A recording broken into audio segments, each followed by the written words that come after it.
এই জায়গাটার মধ্যে রসুল পাক সাল্লাল্লাহু আলাইহি ওয়াসাল্লাম আহত হওয়ার পরে হযরত আলী রাদিয়াল্লাহু আনহু বললেন যে আমার জন্য পানি নিয়ে আসো। বলে হুজুর এখানে তো পানি নেই।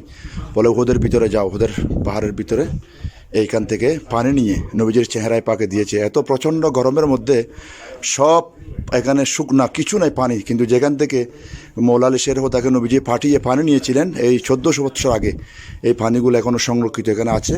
এই পানিগুলো এখানে আছে আলহামদুলিল্লাহ, এই পানিগুলো এখানে আছে। আপনারা আসলে দেখবেন এটা উহুদের পাহাড়ের নিচে পাদদেশে এই পাহাড়। আলহামদুলিল্লাহ আমরা সেই পাহাড়ের নিচে এসেছি দেখার জন্য।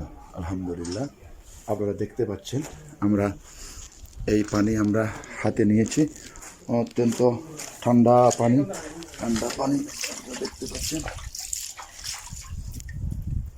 আলহামদুলিল্লাহ পানি,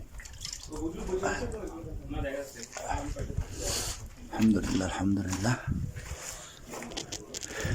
পানি আপনারা দেখবেন। এই পানিগুলা এখান থেকে পানি নিয়ে নবীজির চেহারায় পাকে দেওয়া হয়েছিল উহুদের ময়দানে আঘাতপ্রাপ্ত হওয়ার পরে। এখানে পানি ছিল কেউ জানতো না, কিন্তু নবীজি বলেছে আলী হযরত আলী রাদিয়াল্লাহু আনহু বললেন তুমি যাও, সেখানে ভিতরে পানি আছে, এখান থেকে পানি নেওয়া হয়েছিল। এই পানিগুলো এখনও এখানে আছে।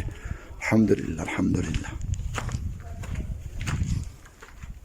আলহামদুলিল্লাহ আমরা সেই বরকতময় জায়গাগুলোর মধ্যে এসেছি। আল্লাহ পাক রব্বুল আলামিন আমাদেরকে কবুল করুক, আমাদেরকে আসার তৌফিক দান করুক, আমিন।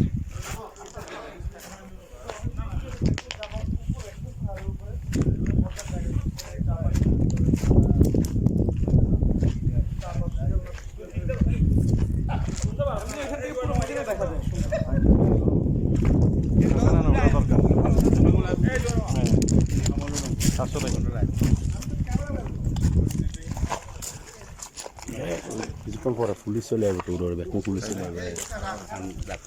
পুরোটা উহুদের পাহাড়, আমরা উহুদের পাদদেশে, উহুদের পাহাড়ের একদম মধ্যখানে পাদদেশে আমরা আছি। আলহামদুলিল্লাহ আলহামদুলিল্লাহ পাকিস্তানের